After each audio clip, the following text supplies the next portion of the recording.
वहीं ब्रेक के बाद एक बार फिर से आपका स्वागत है। शुरुआत करते हैं रिपोर्टर्स रिपोर्ट के साथ। खबर प्रयागराज से है, जहां पर सोराव विधानसभा क्षेत्र के कलंदरपुर बाजार में अपना दल ने वीरांगना उदा देवी पासी बलिदान दिवस कार्यक्रम धूमधाम से मनाया है। इस अवसर पर मौजूद पार्टी नेताओं और कार्यकर्ताओं ने सर्वप्रथम वीरांगना के चित्र पर श्रद्धा सुमन अर्पित कर उन्हें श्रद्धांजलि दी। कार्यक्रम में पत्रकारों, समाजसेवी के अलावा आधी आबादी की दुनिया में सराहनीय कार्य करने वाली महिलाओं को सम्मानित किया गया है। वही खबर बहराइच से है, जहां पर भारतीय किसान यूनियन भानु की किसान महापंचायत में राष्ट्रीय अध्यक्ष भानु प्रताप सिंह बहराइच पहुंचे हैं। उनके बहराइच पहुंचने पर किसानों ने उनका कलेक्ट्रेट परिसर स्थित धरना स्थल पर भव्य स्वागत किया है। धरना स्थल पर आयोजित किसान महापंचायत को संबोधित करते हुए उन्होंने कहा कि सरकार किसान आयोग का गठन करते हुए पिछले 75 सालों से किसानों की जो समस्याएं बनी हुई है उस पर तत्काल ध्यान देते हुए किसानों के हित में घोषणा करे। उन्होंने सरकार को 6 सूत्रीय मांगों के साथ ज्ञापन भी सौंपा है। बात सुनो, मैं आज यहाँ आया हूँ, आज ही मालूम पड़ी है कि यहाँ नहीं है डीएपी, कई जिलों में नहीं है डीएपी। वैसे तो मैं यहाँ से गोंडा जाने वाला था और मैं आज ही लखनऊ को जा रहा हूँ और कृषि मंत्री सूर्यप्रताप शाही जी से और माननीय मुख्यमंत्री जी से ये करूंगा, कौन से दलाल और कौन से माफिया ऐसे हैं जिन्होंने डीएपी को जब्त कर रखा है और ये डीएपी किसानों तक नहीं पहुंच रही है। मैं किसान नेता हूं, मैं कोई बकवास नहीं करता, न फ्रॉडगिरी करता हूं और न मैंने किसी से कुछ ले लिया है। इसीलिए तो मैं अपनी सीबीआई जांच चाहता हूं। तो मैं आज ही कहूंगा, और जो कुछ माफिया लोग हैं ऐसे जिन्होंने किसी ने 10,000 कट्टे, किसी ने 20,000 कट्टे रख लिए, यानी गोपनीय तरीके से, इसीलिए डीएपी ऐसा है। राकेश टिकैत की मिली भगत हो या कुछ हो, मैं ये नहीं जानता, लेकिन मुझे राजनाथ सिंह के जो पीए हैं, ओएसडी हैं, जो त्रिपाठी जी, उन्होंने बताया था कि राकेश टिकैत को यहाँ से तो यहाँ कांग्रेस से फंडिंग मिल रही है और कनाडा से भी फंडिंग आ रही है। जो लोग राकेश टिकैत हो गया देशद्रोही, लाल किले पे जो खालिस्तानियों के साथ उसने हमला करवाया पुलिस पे और झंडा बदलवाया, और उस समय मैं चिल्ला बॉर्डर पे था अकेला, मेरा संगठन अकेला, मैं किसी और संगठन को अपने साथ नहीं लेता हूँ। क्यों कि न मालूम कौन कैसा है, तो इसलिए चिल्ला बॉर्डर पे मैं था। तब इन्होंने जो गड़बड़ किया, मैंने कि कोई नहीं आंदोलन ऐसे होगा, ये तुम देशद्रोही बन के जो पुलिस पे हमला कर रही हो, ये कोई आंदोलन नहीं है। उसी समय से मैं अलग हूँ और उसी समय से उसकी औकात मालूम पड़ गई। और फिर मतलब जैसे भैया मिली भगत है कि क्या है, इसके बारे में तो नहीं। क्या सजेशन देंगे जो लोग उनके साथ जो लोग हैं उनको मैं कह रहा हूं कि भारत के किसानों, इस लुटेरों के साथ मत रहो। इन्होंने देश को बर्बाद कर दिया, किसानों की मांगे पूरी नहीं होने दी, इन्होंने आपको बेच दिया है। भारतीय किसान भानु ने त्याग, तपस्या और बलिदान की कहानी लिख दी है। इसलिए सारे देश के किसान, मजदूर, महिला, मेरी बहन, भाई, नौजवान और पत्रकार सब भारतीय किसान भानु का साथ दें तो किसानों का भला। वही खबर मंदसौर से है, जहां पर आशा उषा कार्यकर्ता एवं पर्यवेक्षक की प्रदेश व्यापी हड़ताल की जा रही है, जिसमें कि आशा उषा कार्यकर्ता द्वारा उनके अमानवीय शोषण के खिलाफ 14 से 19 नवंबर तक प्रदेश व्यापी हड़ताल करने का फैसला किया गया है। जिसमें कि उनका यह कहना है कि अगर सरकार उनकी मांगों को समय सीमा में पूरा नहीं करती है तो यह आंदोलन हमारा लगातार लंबे समय तक जारी रहेगा। हम न्यूनतम वेतनमान और नियमितीकरण को लेकर आज 14 नवंबर से 19 नवंबर तक हड़ताल पर बैठे हैं और विगत कई बार हम आंदोलन कर चुके हैं, लेकिन सरकार हमारी मांगों को पूरा नहीं कर रही है। इसी कड़ी में यहाँ 7 दिवसीय धरना प्रदर्शन हम लोगों के द्वारा किया जा रहा है, जिसमें आशा उषा सहयोगी बहनें दूर दूर दराज के गाँव से आकर मंदसौर में आज एकत्रित हुई है, यही सरकार को दिखाने कि हम लोग कमजोर नहीं है। अगर हम स्वास्थ्य विभाग की रीढ़ की हड्डी मानी जाते हैं तो हम स्वास्थ्य विभाग की रीढ़ की हड्डी को तोड़ना भी जानते हैं। अगर सरकार हमारी मांगों को पूरा नहीं करती है तो हमारा यहाँ हड़ताल या हमारा प्रदर्शन लगातार जारी रहेगा। जी, मेरा नाम गुरबानो सैफी है, आशा उषा सहयोगी एकता यूनियन सीटू से सचिव हूँ मैं।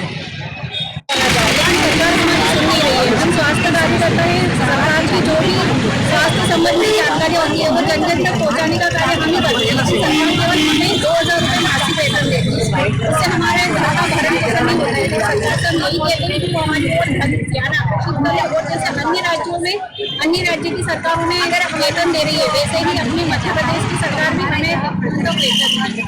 क्या नाम है? दीपिका। कौन सा मोहल्ला? खबर बांदा से है, जहां पर सीआरपीएफ जवान के घर लाखों रुपए पर चोरों ने हाथ साफ किया है। बताते कि घर को सोना पाकर चोरों ने 10 लाख रुपए से अधिक के सोने चांदी के जेवर और 20,000 रुपए नगद चुरा ले गए। ताला टूटा देख पड़ोसियों ने घर के लोगों को जानकारी दी। वही सूचना पर पहुंची पुलिस ने घटनास्थल का जायजा लेकर आरोपियों की तलाश में जुट गई है और ये पूरा मामला शहर कोतवाली क्षेत्र के गायत्री नगर मोहल्ले का है। कौन सा मोहल्ला है? गायत्री नगर है। ये बताइए कि आपके यहाँ आज क्या हुआ है? चोरी हुई। आप कहाँ थे? ससुराल चले गए थे। क्या क्या सामान लिया है आपका? हार, 4 चैन सोने की थी? हाँ, सब सोने की। 4 सेट कान के, डेली यूज की भी थे, कोई बड़े थे, सब पायल थी 2 सेट, छोटा मोटा सामान काफी था जी। पैसा हमारे पास 15,000। 15,000। करीबन कितने की चोरी हुई होगी आपकी जानकारी में? 10-15 लाख। 10-15 लाख की चोरी हुई है आपकी। आपको जानकारी कब हुई कि जो चोरी हुई है हमारे यहाँ? सुबह पता चला है, सुबह मोहल्ले वालों ने बताया। जब यहाँ आकर की जानकारी मिली है आपको तो यहाँ पे सारा सामान आपको लूट गया था। वहीं खबर जालौन से है, जहां पर ग्राम कुंवरपुरा के अमृत सरोवर तालाब में मिट्टी खनन का खेल जो है वो धड़ल्ले से चल रहा है। बता दें कि ग्राम प्रधान के बिना पूछे ही कई दबंग लोग अमृत सरोवर तालाब में से मिट्टी लेकर अन्य गांव में बेच रहे हैं। प्रधान के मना करने के बावजूद दबंग लोग प्रधान को जान से मारने की धमकी भी दे रहे हैं। इसके बाद ग्रामीणों ने उप जिलाधिकारी को शिकायती पत्र देकर न्याय की गुहार लगाई है।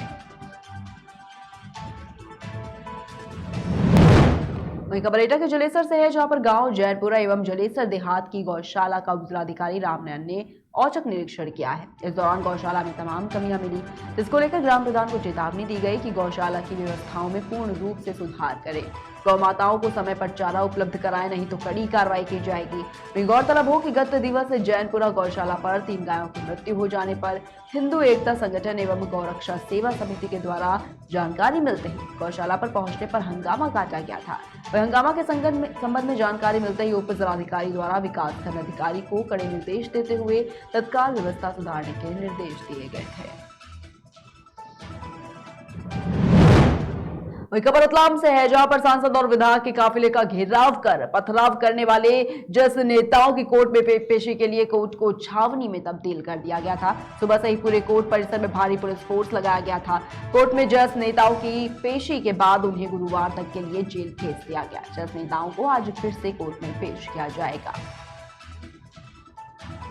दमन कर रहा है शिवराज, हम चुप नहीं बैठने वाले।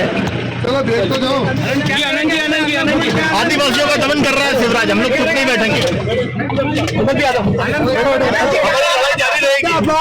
लड़ाई जारी रहेगी। आदिवासियों का बिलपांग थाना अंतर्गत कल का जो घटनाक्रम था उसमें FIR दर्ज की गई थी और कल 5 आरोपियों को हिरासत में लिया गया था, जिनको आज न्यायालय पेश किया गया है। न्यायालय में उनके द्वारा ये जो गंभीर कृत्य को देखते हुए और धाराओं की गंभीरता को देखते हुए न्यायालय ने उन्हें JR भेजा है। इसमें आगे की कार्रवाई जो अन्य अपराधी हैं उनकी भी शिनाख्त कर एवं उनका जो रोल है, उनके जो क्रियाकलाप हैं उसको पूरी तरह से वेरीफाई करके उन पर भी कार्रवाई की जाएगी।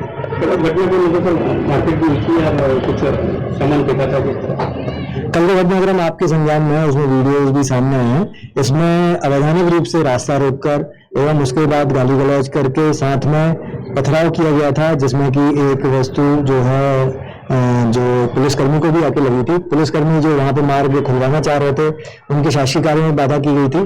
वो जो है उन सभी धाराओं का आज जिसमें संज्ञान लिया गया है। माननीय न्यायालय ने भी प्रकरण की गंभीरता को देखते हुए इसमें JR दिया है। कुल कितने इसमें आरोपी बनाए गए? अभी तक जो FIR में चिन्हित आरोपी हैं लगभग 18 से 19 हैं और इसके अलावा अन्य लोगों की भी क्या रोल है और उसकी भी समीक्षा की जा रही है। इन 19 लोगों में से 5 लोगों को गिरफ्तार किया जा चुका है। अन्य जो लोग हैं उनकी भी उस प्रकरण में क्या भूमिका थी, क्या उनका उसमें रोल था और कहाँ उनकी उपस्थिति, सभी को वेरीफाई करके हम अग्रिम कार्रवाई करेंगे। हिरासत में भेजा गया है रिमांड पर? इनको जुडिशियल रिमांड पर भेजा गया है। जुडिशियल रिमांड जो है उसमें कल मोस्ट प्रोबेबली शायद इनका जमानत का आवेदन लगा है, तो कल पुनः न्यायालय में इनका वो रहेगा। अमित कुमार कहाँ के रहने वाले? वहीं खबर बांदा जिले से है, जहां पर बाइक सवार दो लोगों को ज्ञात वाहन ने जोरदार टक्कर मार दी और इस दौरान एक युवक की मौत हो गई है, जबकि दूसरा युवक गंभीर रूप से घायल हो गया। सूचना पर पहुंची पुलिस ने घायल युवक को इलाज के लिए अस्पताल में भर्ती करा दिया है। साथ ही मृतक के शव को पोस्टमार्टम के लिए भेज दिया है। पूरा मामला चिल्ला थाना क्षेत्र का बताया जा रहा है। अमित कुमार कहाँ के रहने वाले हो? कहाँ के? थाना क्या लगता है? बांदा। थाना बांदा। ये घायल कौन है आपका? मेरा बड़ा भाई। इनका क्या नाम है? सुनील कुमार। उम्र क्या है? 24 साल। पिताजी का क्या नाम है? कैसे घायल हो गए? नहीं जा रहे क्या काहे में थे? वो बता के नहीं गए। काहे में थे? बाइक में थे। बाइक में। तो किस जगह की घटना हुई है? ये लामा के पास। क्या हुआ है? खुद से भी गए, टक्कर हो गई, क्या हुआ? टक्कर हो गई है। किससे? पता नहीं। व्यक्ति मोटरसाइकिल से पपरेजा से बांदा की तरफ निकले थे। रास्ते में किसी अज्ञात वाहन से एक्सीडेंट हुआ है, जिसमें एक व्यक्ति की मौके पे ही मृत्यु हो गई है और एक गंभीर रूप से घायल है, जिसे तत्काल जिला अस्पताल लाया गया है। यहाँ पर उपचार उसका कराया जा रहा है। आगे की विधिक कार्रवाई तहरीर के अंदर। खबर बांदा के विकास खंड कमासीन की ग्राम पंचायत खटान से है, जहां पर जिलाधिकारी दीपा रंजन ने पाइप पेयजल योजना के निर्माणाधीन इंटेकवेल एवं WTP साइट का निरीक्षण करते हुए निर्माणाधीन कार्य को देखा और इस दौरान उन्होंने कार्यदायी संस्था L&T की परियोजना निदेशक को निर्माण कार्यों में अधिक मैन पावर लगाकर कार्य को शीघ्र पूर्ण कराए जाने के सख्त निर्देश भी दिए हैं। वहीं बहराइच जिले में तेज रफ्तार का कहर देखने को मिला है, जहां पर अनियंत्रित ट्रैक्टर ट्रॉली ने 2 मोटरसाइकिलों को जोरदार टक्कर मार दी। इस दौरान महिला समेत 4 लोग गंभीर रूप से घायल हो गए, जिन्हें इलाज के लिए अस्पताल में भर्ती कराया गया है। घटना मोतीपुर थाना क्षेत्र के मिहीपुरवा कस्बे की बताई जा रही है।